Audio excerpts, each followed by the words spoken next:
Good morning. কেমন আছেন সবাই? প্রতিদিনের মতোই সকালে উঠে আগে স্নান পুজোটা সেরে নিয়েছি। এরপরে আমাকে যেতে হবে ব্রেকফাস্ট বানাতে। আজকে যেহেতু শনিবার, তাই রান্নার তাড়াটা নেই, তাই আজকে একটু দেরি করে ঘুম থেকে ওঠা। তাই পুজোটা সেরে আগেই চলে গেলাম সোজা রান্নাঘরে ব্রেকফাস্ট বানাতে। এদিকে ছেলের বায়না, আজকে আমাকে ব্রেড পিৎজা বানিয়ে দাও। বাড়িতে থাকা সমস্ত ইনগ্রিডিয়েন্টস দিয়েই আজকে ব্রেড পিৎজাটা বানাবো। ব্রেডটা দুদিকে বাটার লাগিয়ে নিয়েছি। এবার যেহেতু আজকে শনিবার, মাংসর তো কোনো ব্যাপার নেই, তাই দিয়ে দিয়েছি কয়েকটা পনিরের স্লাইস। ওপর থেকে একটু অরিগ্যানো দিয়ে দিচ্ছি, আর দিয়ে দিচ্ছি পছন্দের একটু এই ক্যাপসিকাম আর পেঁয়াজ। যেহেতু সবজিটা কাঁচা দিয়েছি, তাই দিয়ে দিলাম সামান্য একটু লবণ, আর দিয়ে দিয়েছি একটুখানি চিলি ফ্লেক্স।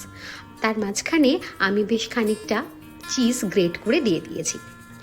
আর চিলি ফ্লেক্সটা দেওয়ার পরে আবার একটু মিক্সড হার্ব দিয়ে একটু ঢাকনা দিয়ে দেব। ঢাকনা দিয়ে বেশ কিছুক্ষণ রেখে দেওয়ার পরে ওই 5 থেকে 7 মিনিট যখন দেখবো চিজটা একটু মেল্ট হতে শুরু করেছে, তখনই দেখবো আমাদের এই পিৎজা একেবারে রেডি। এদিকে আমি নিজের জন্যেও 1 কাপ কফি বানিয়ে নিয়েছিলাম। আমার ব্রেড পিৎজা তো একেবারে রেডি। এবার এর স্বাদটা আস্বাদন করার বেলা। এসে গেছি প্রথমেই পুকাইয়ের কাছে নিয়ে।